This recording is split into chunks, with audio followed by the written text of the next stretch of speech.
Hello, I'm Oli Betts. I am the research lead here at the National Railway Museum, and I tend to look after things that aren't locomotives or carriages or wagons. Welcome to the art store. This is our store full of art, everything from pieces from the birth of the railways in the early 19th century through to prints and artwork right from the 2010s, 2020s. We're still actively collecting here. It's also a climate controlled space down here. You can hear the buzz of the machinery in the background. So that's keeping all of these collections, which are part of the National Endowment, safe from pests and from environmental damage. It's a collection that doesn't get out in front of the public very much as well. And there's some real gems down here that we want to show you. So you might recognise these from jigsaws. There's both of them, the Waterloo Station at peace and at war, very popular sort of topics for jigsaws over the years.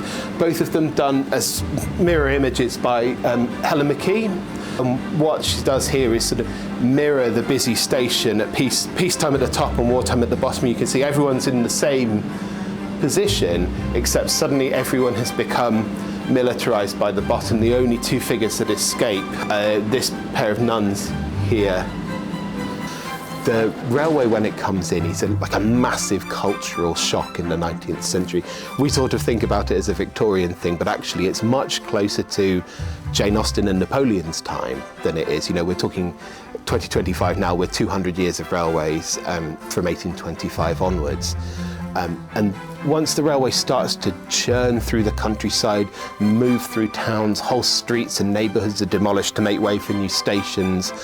Everything starts to speed up and increase and move. New products and information is spreading throughout the country as well. Of course, that's going to have an electric effect on the artistic community as well, who sort of rush to respond to this new, often dangerous and quite shocking mode of transport that is completely changing their lives.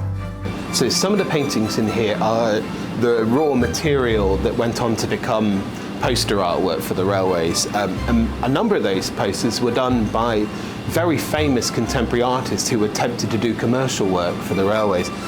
William Orpen is one of these, exhibited at the Royal Academy.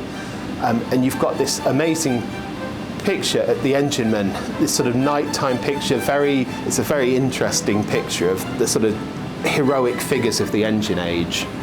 So I've been asked for a personal favourite. This is Cannon Street by Algernon Talmadge in 1908. What I really like about this one is it gives you a sense of just how mucky and dirty and smoky the steam railway would have been at the sort of start of the 20th century. We romanticise it now, but as you can see, the vaulted ceiling of the station is almost completely lost in the mess of black smoke and soot that's coming off the engines. A typical day here could be absolutely anything, and that's sort of why I love the job. No 2 days are the same. It could be working with my colleague John to check over the art collection. It could be having lots of placement students, researching everything from how the railways plan to respond to a nuclear attack to what they serve for breakfast on the trains in the 1980s, through to things like this where we get to talk about unloved bits of the collection that don't get out in front of the public, and that's probably my favourite bit, is taking those stories from the collection and putting them in front of the public.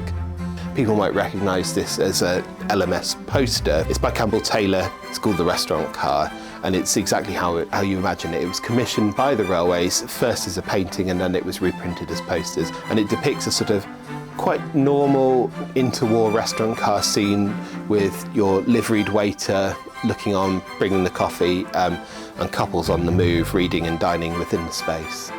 It's really fab that Railway 200 is working with Art UK to bring some of these bits of the collection that don't get in front of the public, in front of people now. And they are amazing pieces, but I'd really encourage you to go on, scroll through the images and vote for your favourites.